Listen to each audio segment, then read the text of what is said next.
Hi, Liz Broaddus here. I was just wanting to introduce this video just a little bit and let you know that this was recorded in January of 2020, so please keep that in mind as you watch. Thanks for watching. Hello, everyone. Today we are going to be talking to Kolby Jensen. He's the Manager of Human Resources at Workfront, which is a software that was named one of the 10 companies with the happiest employees in the US for 2019. So welcome, Kolby. How are you today? Doing well. Thank you for having me, Liz. Good, good. Well, first of all, tell us a little bit about yourself. Tell us about how you, what led you to the HR field and how you ended up in your career where you are today. Yeah, so back in the college days, I was trying to figure out what I wanted to do with the rest of my life. And I was super interested in psychology. I'd taken a couple classes and anthropology. And after a little bit of research and some discussions with some other people that I trusted, I decided that HR was a close second to some of those things that I had a lot of passion for, but would be able to provide me with an opportunity to grow in the business world. And so I ultimately decided on HR with an interest in how organizations behave, how they change, how they promote and move culture forward in a positive way. And so that was really the big aha moment for me, that I found a passion that I have that aligned with what I felt like would be a good career opportunity. Now, with that said, here we are, a few years later, and I'm still trying to figure out what I want to do with the rest of my life. But most likely it will be in some capacity within the human resource, people and culture type areas in business. Awesome. Thank you. And why do you think that Workfront employees are as happy as they're portrayed in the article? Yeah, great question. Because it's not always flowers and roses, Right. rainbows at Workfront. We actually have real jobs and we get real work done. But I think one of the biggest reasons is because the CEO lives by the values of the company. Or you could frame it another way, that the CEO follows the values of the company. And that starts at the top. And so when you join the company, I think you quickly see that how we behave, how we act, how we get things done is modeled from the top down. And so I would say that's one of the reasons. There's probably many that would go into that. But one of the reasons I've stayed at Workfront for so long, I've been with the company 5.5 years, is I believe the leadership at the top speaks and lives the values that they've put on posters, that they've put on signs, that they've promoted as, this is how we will behave at Workfront. That's very important. Very important. So whenever you joined Workfront, did you have in mind, did you go into it knowing that, okay, my number one priority is to make sure that our employees are happy? Was that part of your viewpoint going into it? I don't know if it was necessarily part of my viewpoint. I think an item that I considered as far as my next career path or my next job choice, or what I wanted to do next when I got more serious in my previous employment about looking for my next step, I was very interested in seeing how companies get everyone to push in the same direction. Mm-hmm. And what I saw at Workfront was a little bit smaller company that the CEO and the VP of HR were aligned as far as how they were pushing the company in the same direction. And that was super exciting for me, in part because at the time, my current employer, there's quite a disconnect on that. And I wanted to go join a company where I felt like that was aligned. Okay, awesome.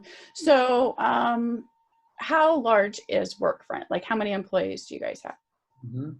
So right now we have 1,000 employees internationally. So we have 3 offices, one in Lehi, Utah. That's corporate headquarters. That's where about 600 plus employees are at. And then we have an office in the UK in Basingstoke, just outside of London. And then we have an office in Armenia. And in each of those offices in the UK, we've got about 60 employees, and then we've got about 180 in Armenia. Okay, awesome. So that kind of goes to the next question, which is, how do you think that you're able to create a uniform company culture across all locations, including remote employees? Yeah, I think this is a really important question because in my conversations with my colleagues and friends, regardless of whether they're in the same function of HR or people and culture, this is a topic that is becoming, in my view, more and more frequent of a conversation that I'm having with others. And the reason for that is because it's continued to happen, but business is operating differently than it has in the past as far as the international and global reach. More frequently do I hear about friends and colleagues that supervise employees that are in different countries, different locations, and not necessarily even in the same office. And so with that, this topic is highlighted. And I believe how Workfront, one, has been successful, and two, when we haven't, some of the lessons that we've learned. So first is you gotta put the budget in for travel. There has to be a connection face to face. I don't know what the correct frequency is for each company, but the times that I've been able to sit down face to face with my employees or vice versa, that connection is so crucial. And then the next item is you have to encourage remote behavior. And so what we've seen in our company from time to time is there's a little bit of a centralization to the headquarters. The most employees are here at headquarters. The leadership is located here at headquarters. And so there's a tendency for items to be very centric at headquarters. However, one initiative that has helped us that I've done on my own team and have seen other teams do as well is I encourage remote working from time to time. So people on my team, I ask them to take a week and work remote and see how it feels when they're the ones that are, in some cases, waiting for the Zoom meeting to pop up because no one has kicked it off, or kicked it off from the conference room and they're not sure quite what's happening. That type of experiences really help change behaviors from my team to then be more inclusive with remote workers in general, but other locations where they experience the remote feel as well. That's something that we just did as a test, but it was an item that has, I feel, paid dividends back to the company and specifically to my team to have that experience, to change the lens of, oh, this is what it was like when I did that. I don't want to have someone have the same experience, or be better and more proactive about how to communicate more effectively when you're not, just a couple cubies down or a couple offices down. That's good to hear, because in regards to making sure that the remote employees also have that contact. So do you try and allow them to have contact not just with their leaders, but also with their peers? Do you ever try and do any sort of like group activities, or have you done that before? Is that something you've thought about doing in the future? One item that we found helpful, and I'm not sure who to credit this idea to, but it's kind of become the way we do business here at Workfront, is each department will have a summit once a year. And that means all the employees in that department, regardless of where they're located, they find a central location and they get together for about a week and they have a summit. They do team building activities, they set goals, they talk about real problems and how they can solve those problems. But that type of time spent together and face to face again pays dividends throughout the year when you are physically separated, whether through remote work or through a different office in the company. Absolutely. Okay, that's good to know, because not all companies do that, and I think that's a big part of being feeling like you're a part of the entire company, knowing that you know, you have that personal connection. Because yes, you can have, you know, video conferencing, you can have conference calls all day long, but that doesn't mean that you feel like you're a part of that team. So that's definitely important. What are some, I'm sorry, did you have something to add to I that? was just going to say, you know, Liz, it's not the only thing. It is an item that we found that has been successful at Workfront, but it's not the only thing, because those tools, and our company uses Zoom, there's other tools, those type of tools must be present to provide connection and be able to facilitate communication throughout the time that you're going to be working on different teams or cross-departmental teams. And so that is an item that I would say has helped Workfront and that we've implemented, and other departments have seen it and, you know, done the same thing. But it's not the only answer, and it's not the end all be all answer for how you can best work with you know, employees in different offices or remote employees. Absolutely, because not everyone sees the same things as important to them, right?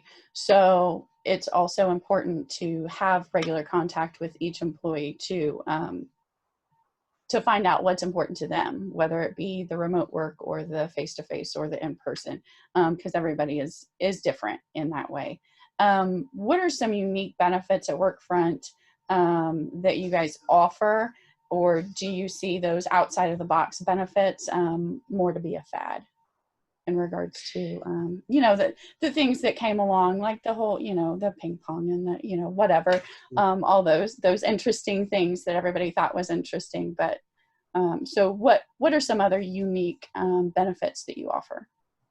There's a couple that I'd like to highlight that Workfront does that have worked for us, and Mm. that I'll explain it and how what I mean by it's worked for us, because that's the second part of your question, like Sure. what are fads and what's actually going to stay. Right. So massages, on-site massages, are something Mhm. that we do here at Workfront, and you can sign up for those and get a free massage, stress relief massage, that kind of thing. Our company is growing fast and we are moving quickly, and so the demands on employees and the stress that comes along with that, it's helpful to have a free massage maybe once a week if you're able to get in the slot. The other item is movie nights. That's an item that we've done that we've received a lot of positive feedback from employees in our engagement survey, that they comment on that they like going with their coworkers and potentially some movies, bringing a spouse or family members and seeing a movie and just taking it easy on one night. And it's free of cost to them. And those are some unique benefits that I think align with our culture. And to get along with that, I think anybody could do those things, right? And they may be successful at their company, but if it doesn't align, then if it doesn't align with the company's culture, with how they get their work done, with what helps maybe alleviate the stress, like our massages, right? Like if it doesn't align, then I don't think it will stay. And I don't think it will be, I do think it will be a fad that comes and goes quickly. In a year or two, you'll be done and you'll move on to something else. And we've launched some of those other, you know, fad benefits that then, you know, quite hasn't been working and didn't gain traction, and we haven't received the, you know, the feedback. And so, you know, we've discontinued those. And so I think in general, yeah, I think those things will come and go, but if they align with the company, then they'll stay, and companies will value those perks, those benefits, those unique type benefits that you don't necessarily see at other companies as often. Right. And also part of that, it also goes back to something that I think is just, it kind of plays a big part in the leadership style anyways, is consistency. Because so many leaders have that need for instant gratification, where they need to see a result right now. They're not willing to wait that 1 or 2 or 3 months or even 6 months to a year of really being consistent, depending on the situation, of course, of really being consistent with whatever it is that they're offering their employees, and to really be able to see the results, or determine it, allow the employees to determine if that's of value to them. So consistency is a huge part of that. So what can you speak to in regards to that as a leader in general? Like, what do you feel is a reasonable time frame to really be able to determine whether or not a benefit is really going to work for your company, depending on who the leader is and what company and industry they're in, of course? Yeah, I think I would answer it like this, and I liked how you said being patient, because sometimes business decisions are made, you move forward with an initiative, and then seeing the rewards is sometimes takes time. I was listening to the CEO of Bank of America the other day, and he was mentioning that, years ago, they saw that mobile banking was really the way of the future, and they moved early on it and allowed that for put that in place for their customers. And it started out slowly, and it took a while to gain traction. At the time they launched, I think 25% of checks were being cashed and deposited through mobile banking. And then today he's saying that 75% or more of their checks are being cashed or deposited through their mobile app. And so through a period of five-ish about years, that transition happened. And so what he said was, be patient, it will come. And I think that is a lesson that I can take in any initiative that I roll out in my company or future companies, that it's not going to happen. Potentially it's not going to happen in a week or a month, but some of them may take years potentially. And so being patient is a leadership skill, and hopefully hindsight from experience, I can take into my next initiative, that hopefully I won't expect that instant turnaround, or like you said, gratification right away. Being patient is one that I would say would be very helpful for any leader to try to incorporate into their work. Absolutely. Now, what is one piece of advice that you might be able to give a leader who's interested in improving their employee morale? Yeah, I think every leader who supervises employees, or is a boss in that capacity, will at some point or another encounter a situation or a challenge where morale is low, or a certain employee's morale is low, and what they can do. I would say it is really simple, but it's more difficult to implement. It is listen and act, and listen and act consistently. For the leader standpoint, you have to listen to your employees. You have to understand the essence of what they're trying to really understand, and maybe what they're struggling with, and then act.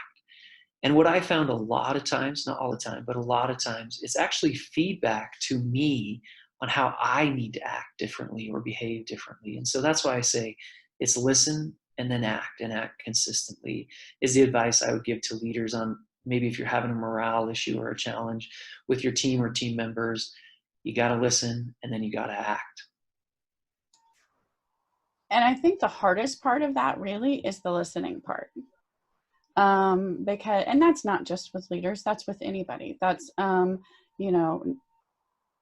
regardless of who you're talking to and what situation that is, whether it be personal or professional.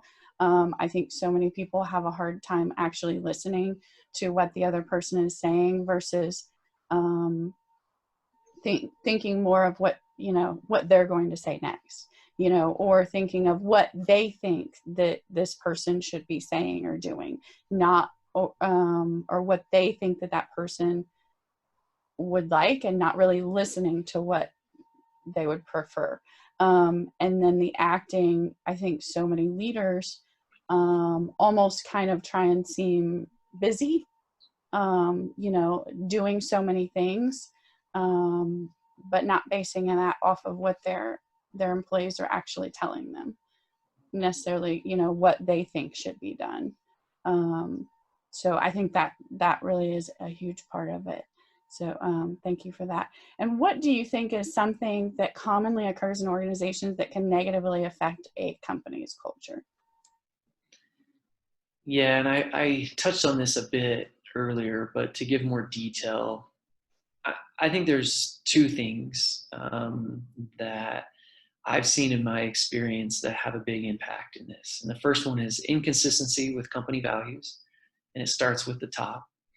If you say, hey, work really hard, put your nose to the grindstone type of thing is the culture and the values and how people behave, but then leaders aren't necessarily behaving that same way or living that, then it creates inconsistency. um, and so living by the company values, the culture of the company is number one in my book, and it must start with the top down. The leader sets the tone. And then the second one is psychological safety.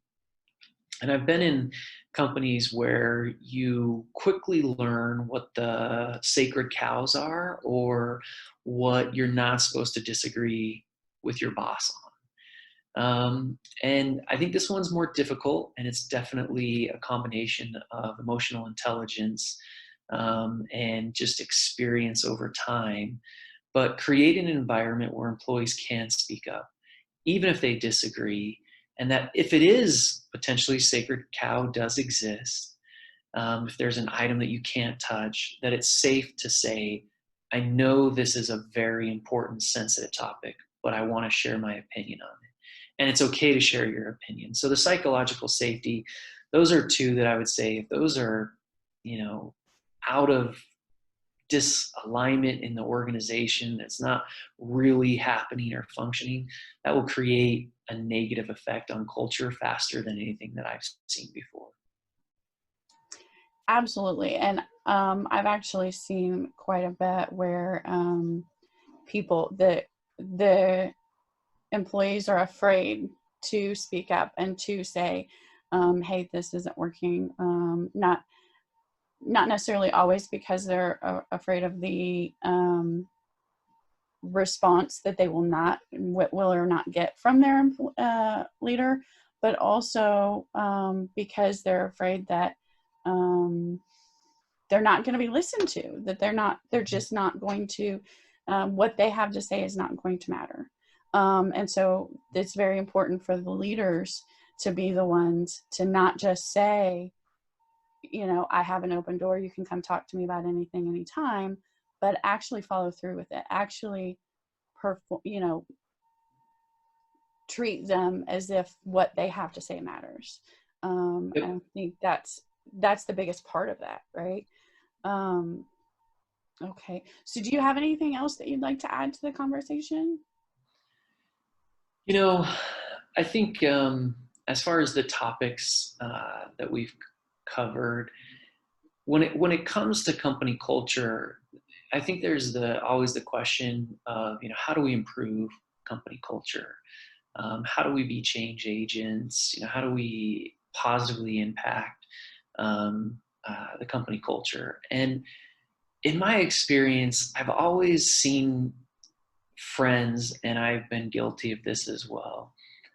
We think we know what's going on, and so we launch an initiative.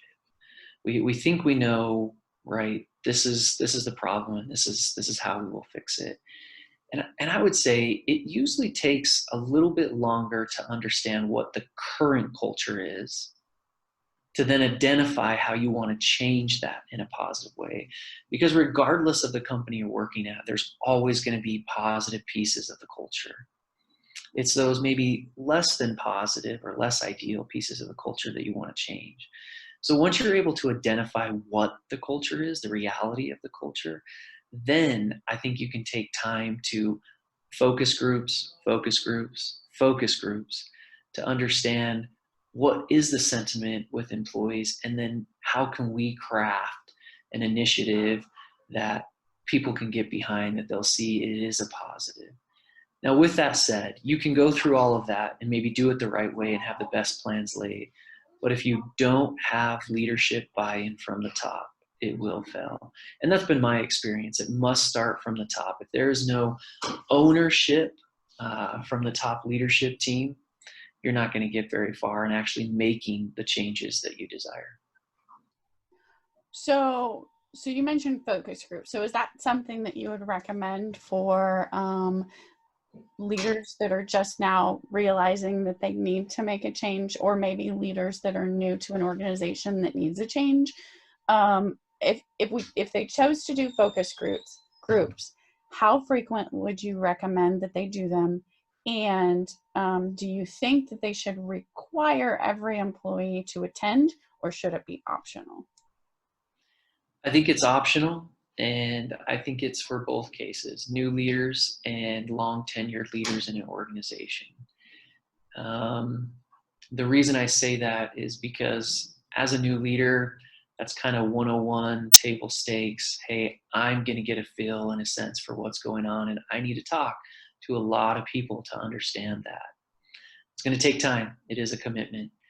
But if you've been in an organization for a while, if you've been leading a team for a while, it cannot hurt to sit down with your employees, with other groups, and hear them on what the challenges are, what's going well, what successes have they had recently, how can we make improvements or changes. That is always going to be value that you will receive to then act on to make positive changes. And then your last part there, right, is as far as the required and optional. I think it's just, I think there's a human nature that most people are going to want to participate, share their opinion, and voice how they're feeling about it. I wouldn't make it required. I think you will definitely get the participation if they believe that what they're saying is going to help and be actioned on and not just forgotten and kind of for show. Awesome. Thank you very much. Okay.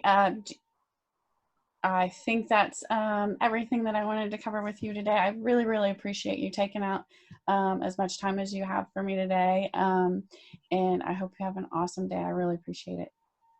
Thanks for having me, Liz. It was a treat to sit down and talk about these important items, and hopefully somebody can benefit from my experience and our discussion on how they can make changes at their own company. Awesome. Thank you so much. You have a great day. Thanks, Liz. Bye. Thanks. Okay, so I hope you enjoyed that. It was an amazing conversation that I had with Kolby, again, back in January. So once again, keep that in mind as you take his advice. If you choose to, keeping in mind social distancing until we, again, get back to our normal. So thank you so much, Kolby, for taking the time out again to talk to me about this very important subject. And thank you all very much for watching my video. I really appreciate it. If you know anyone, if you or someone that you know might be interested in joining the conversation about any topic in regards to company culture, diversity, inclusion, servant leadership, any of those amazing topics, please feel free to reach out to me. My email is liz@thepeople-person.com, or you can reach me on LinkedIn by finding me under Elizabeth Broaddus MBA. I look forward to hearing from you. Again, Kolby, thank you so much for all your time and efforts. Everyone watching, if you would like to, please like, subscribe, comment. Let me know if there's any questions that you'd like answered, or any topics or issues that you'd like to discuss. Again, thank you so much and have a great day.